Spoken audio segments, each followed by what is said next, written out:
नमस्कार दोस्तों, मेरा नाम है विक्रम और the news guide YouTube channel पर आपका स्वागत है। और अभी ये अक्टूबर का महीना है, लास्ट 27 तारीख है आज। और आज मैं आपको कुछ खास दिखाने वाला हूँ। और ऐसा है कि ये इटावा में लगभग मान लीजिए अब दिखने लगा है, जो पहले नहीं था। पिछले अगर 5 से 10 साल पहले की बात की जाए तो ये चीज़ें पहले इटावा में नहीं दिखाई देती थी, लेकिन अब दिखाई देने लगा है। वो क्या है वो आपको थोड़ा सा हिंट देते हैं कि ये थोड़ा सा कल्चरल चेंज है। कैसा कल्चरल चेंज है अभी आपको बताएंगे। पहले आपको बता दें कि इटावा में अभी जो मौसम है वो मौसम इस तरीके का है कि थोड़ी सी सर्दी बढ़ने लगी है। इटावा में क्या, पूरे देश में ही खैर हर जगह सर्दी बढ़ रही है। लेकिन जो सबसे खास बात अभी मैं बताना चाह रहा हूँ आपको वो ये है कि अभी नवरात्रि थी बीच में। तो नवरात्रि में इटावा में पहले कल्चर क्या था और अब क्या क्या धीमे बदलाव आ रहे हैं वो आपको बताऊंगा। तो पहले ये कल्चर था इटावा में कि जब नवरात्रि होती थी लोग काली वाहन मंदिर जाते थे, घर पे पूजा करते थे। और इस बीच में अभी क्या हुआ है कि पिछली जो नवरात्रि थी उसमें तो ना तो मंदिर खुले थे क्योंकि लॉकडाउन था कोरोना की वजह से। इस बार नया ये हुआ है कि जो कल्चर है एक बाहर से कल्चर आया है। जैसे पहले इटावा में ना तो गणेश विसर्जन होता था, इसी तरीके से अब इटावा में एक नया कल्चरल चेंज आया है कि गणेश विसर्जन भी होने लगा है। और नवरात्रि के दौरान जो ये नवरात्रि हैं जिसमें रामनवमी आती है, इस दौरान एक नया कल्चर आया है। जब जैसे दशहरा होती है तो अब लोग मूर्तियां भी घर में स्थापित करते हैं, उनकी पूजा करते हैं, जो कि एक बंगाल का कल्चर है। जैसे वहाँ पे दुर्गा पूजा काफ़ी फेमस है। यहाँ भी पिछली नवरात्रियों में जैसे पहले की नवरात्रियों की बात की जाए तो पूजा होती थी, लेकिन जैसे मूर्ति स्थापना और फिर उनका विसर्जन, इस तरीके का सिस्टम ये एक नया है। जैसे हमने पिछली बार कुछ लोगों से बात की थी गणेश उत्सव के बारे में, तब लोग ये कह रहे थे कि कुछ लोग जो बाहर से आए हुए हैं वो यहाँ पर इस कल्चर को लेके आए हैं। तो इसी तरीके से जो अब मैं आपको दिखाने वाला हूँ कि इटावा में भी लोग जो है दुर्गा स्थापना करते हैं और उसके बाद विसर्जन करते हैं। तो आप मेरे पीछे देख सकते हैं ये एक प्रतिमा है दुर्गा माँ की, जिसे नहर में प्रवाहित किया गया। लेकिन अभी आप देखेंगे कि नहर बिल्कुल खाली है, पूरी नहर खाली है, भरी नहीं है। लेकिन जब चूंकि हल्का फुल्का पानी था तो इसी तरीके से लोग प्रवाहित करके चले गए। और देखिए कि कई सारे लोग जो है मूर्तियों के साथ साथ जो फोटोज वगैरह होती हैं, फूल माला आदि के साथ यहाँ पर पूजा वगैरह की। ये कल ही हुआ है, कुछ लोगों ने कल या परसों किया था। तो पूरी नहर में अभी ऐसा नहीं है कि ये केवल एक मूर्ति है। हमने देखा है कि रास्ते भर में कई सारी ऐसी मूर्तियां हैं जो पूरे रास्ते में इसी तरीके से हैं। आप देख सकते हैं ये छोटी सी मूर्ति भी है और किसी ने जवारे वगैरह चढ़ाए हैं, तो ये लोग विसर्जन करके गए हैं। और ये देखिए कितना एक तरीके से आप कह सकते हैं कि खाना भी लोगों ने चढ़ाया, लेकिन उस तरीके से उसका यूज नहीं हुआ है। लोग पूजा करके गए हैं, चूड़ियाँ वगैरह चढ़ाई हैं, फोटोज चढ़ाई हैं।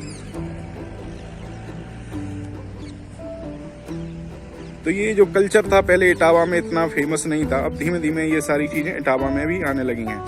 केवल यही मैं आपको दिखाना चाह रहा था कि किस तरीके से जो कल्चरल चेंज है उनका स्थानांतरण होता रहता है धीमे धीमे। अब इसे आप कह लीजिए ये सोशल मीडिया की वजह से है, या फिर जो लोग आते हैं, जैसे बाहर कुछ लोग जो वहाँ पर काम करने जाते हैं कोलकाता बंगाल वगैरह में, तो वहाँ से इस कल्चर को लेके आते हैं। इससे ऐसा भी मान सकते हैं हम। तो ये चीज़ें तभी ज़्यादा संभावित होती हैं जब वहाँ पर लोग जाएं और उस चीज़ को फिर यहाँ पर करें आके। तो इस तरीके से ये कल्चर इधर उधर होता है। कल्चर का जो है आप कह सकते हैं कि स्थानांतरण होता है एक कम्युनिटी से दूसरी कम्युनिटी में। तो आपने देखा कि ये जैसे मूर्ति है पीछे, तो इसी तरीके से आप जब गणेश विसर्जन होता है तब भी यहाँ पर मूर्तियों को प्रवाहित किया जाता है। और अब जैसे नवमी होती है, नवरात्रि होती है, तो दुर्गा पूजा के बाद उनकी मूर्तियों को भी यहाँ पर विसर्जन किया जाता है। तो ऐसी मूर्तियां हैं, तो मैं आपको दिखाऊंगा कि अभी रास्ते में कई जगहों पर, ऐसा नहीं है कि यहाँ पर वहाँ भी पूजा हुई थी। कल जब मैं देख रहा था तो वहाँ पर भी पूजा हुई थी। तो ऐसे ही इस पूरी नहर में लगभग जहाँ पर इटावा ये दतावली का है आपका, जो ये पीछे ये पचावली से आप जो जाता है लोका सही वाला पुल है, पचावली रोड जो है कुमावर के लिए जो रोड जाती है ये वाला पुल है। और मेरे पीछे जो है यहाँ से लगभग 1.5 किलोमीटर दतावली है। तो इस पूरी नहर में जगह जगह पर इस तरीके की मूर्तियां हैं। तो लोगों ने जो प्रवाहित की हैं और मतलब अपने घर पे इन्होंने 9 या 10 दिन तक इन मूर्तियों को रखा हुआ, उसके बाद इन्हें प्रवाहित किया। तो आप देख सकते हैं कि जो एक कल्चर है, जो बंगाल का कल्चर है दुर्गा पूजा, अब धीमे धीमे इटावा में भी आ रहा है। लोग जो बाहर काम करने गए उस पूजा को यहाँ भी लेकर आ रहे हैं। ऐसा नहीं है कि नवरात्रि के समय इटावा में पूजा नहीं होती थी, पूजा होती थी, लेकिन लोग काली वाहन मंदिर जाके पूजा कर लेते थे, कुछ घरों में कर लेते थे, आसपास के मंदिरों में कर लेते थे, लेकिन मूर्तियों की स्थापना नहीं होती थी पहले, जो अब होने लगी है। तो एक धीमे धीमे जो है कल्चरल चेंज आ रहा है और जो है मतलब सारी चीजें एक्सेप्ट की जा रही हैं। तो अभी आपको दिखाएंगे कि कितनी सारी मूर्तियां हैं, कई सारी मूर्तियां हैं, और वहाँ भी कई सारी छोटी छोटी मूर्तियां भी थीं, कई बड़ी मूर्तियां भी हैं।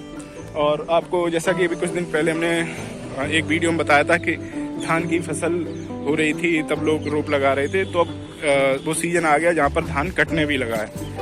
कई लोग धान काट के मंडियों में ले जा रहे हैं और कभी अभी कई लोगों का भी तैयार भी हो रहा है। तो आप देख सकते हैं अभी सुबह का मौसम है और ये पहले ये पूरे जो खेत थे इन सब में धान लगा हुआ था, लेकिन ये सारे खेत अब धान मतलब इनसे कट चुका है।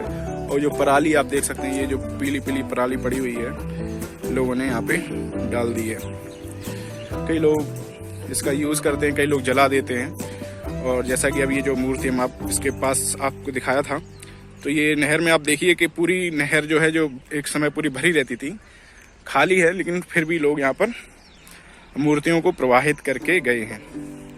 और ये जो आपको दिखाया था कि यहाँ से पानी अंदर जाता था, रोकने के लिए, कंट्रोल करने के लिए बना हुआ है। तो इस समय नहर की हालत आप देख सकते हैं। और सुबह सुबह भी सूरज निकले हैं, सुबह का समय है, काफी अच्छा नज़ारा है। नाम क्या था आपका? हमारा हाँ, नाम तो रामावतार है। अच्छा, रामावतार जी। अच्छा, ये बताइए, जैसे दुर्गा पूजा जैसे नवरात्रि होती थी पहले, अगर पहले 5-6 साल पहले की बात की जाए इटावा में, तो पहले जो इसमें प्रवाहित नहीं की जाती थी मूर्तियाँ, है ना, मतलब बाई नहीं जाती थी। हाँ, तो ये कब से शुरू हुआ इस तरीके का सिस्टम? ये तो हमारे ख्याल में हमने तो इंसान ही देखा जाता। अच्छा, इसी साल देखा आपने? गणेश पूजा वाला जो है तो हाँ, तो पहले ही था, तो लेकिन ये कल बार जो अच्छा, ये जो दुर्गा पूजा वाली जैसे प्रवाहित हुई मूर्ति, इसी बार देखा आपने? इसी बार। अच्छा, ये मतलब इस बार ही देखा ना, इसी नवरात्रि? हमारे ख्याल में हमने तो इंसान ही देखा, वो एक आधा भाई और पड़ी हो कहीं। तो आप तो रहते इटावा के रहने वाले हैं पहले? नहीं, हम रहने वाले थे, लेकिन हो सकता चढ़ी नहर में डाल गए हो इसलिए नहीं देख पाए, लेकिन अब टूटी है इसलिए देखा। ढोल तमाशे बजे नहीं, पहले होता था ऐसा? पहले नहीं होता था ऐसा ना? पहले हमारी अब धीमे धीमे चीजें आ रही हैं बाहर से, लोग जैसे कोई बाहर से रह के आ रहा है तो वो सीख रहे हैं। सही, ठीक है। तो आप देख सकते हैं ये दूसरी मूर्ति है। मतलब कई सारी मूर्तियां हैं और कई छोटी छोटी मूर्तियां भी लोग प्रवाहित करके गए हैं। तो हम आपको वही जो दूर से नज़र आ रही हैं, बड़ी बड़ी थोड़ी सी हैं, तो ये आप देख सकते हैं एक मूर्ति ये भी है। और इस तरीके से कई सारी मूर्तियां यहाँ पर लोग प्रवाहित करके गए हैं। फूल वगैरह जो आप देख सकते हैं, ये चुनरी वगैरह, बहुत सारी चीज़ें जो पूजा में यूज होती थी, वो सारी चीज़ें प्रवाहित करके गए हैं।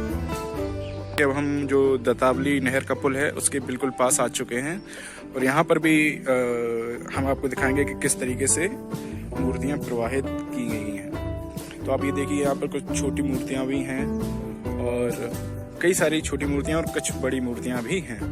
तो एक मूर्ति जो है वो गिर चुकी है और जो दो और हैं वो खड़ी हुई हैं अभी भी। तो आप देख सकते हैं कि किस तरीके से, और पीछे भी कई सारी जगहों पर मुझे इस तरीके की मूर्तियाँ मिली थी वहाँ पे।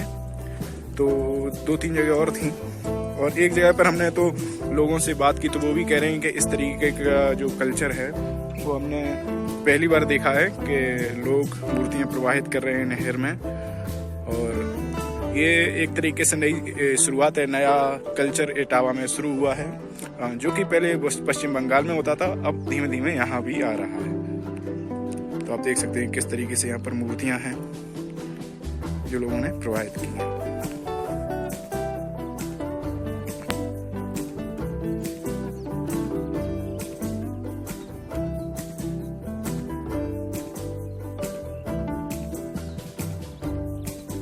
कल्चरल दृष्टि से यानी सांस्कृतिक रूप से ये चीज़ें काफ़ी अच्छी होती हैं कि जब एक संस्कृति या फिर एक तरीके का जो कल्चर होता है वो एक प्रदेश से दूसरे प्रदेश में जाता है, या फिर कोई एक ऐसा तरीका जो पहले यहाँ पर नहीं होता था, फिर वो कम्युनिटी वाइज होके दूसरी कम्युनिटी में जाता है। तो ये काफ़ी अच्छा है कि लोग नई चीज़ें मतलब लोग नई चीज़ें जो है ग्रहण भी कर रहे हैं। तो ये जो बंगाल की एक परंपरा थी वो अब धीमे धीमे इटावा में भी आ रही है। तो आप देख सकते हैं कि जो पीछे मूर्तियां हैं तो वो एक इस बात का प्रतीक है कि किस तरीके से जो बंगाल में जो कल्चर था वो धीमे धीमे इटावा में आ रहा है।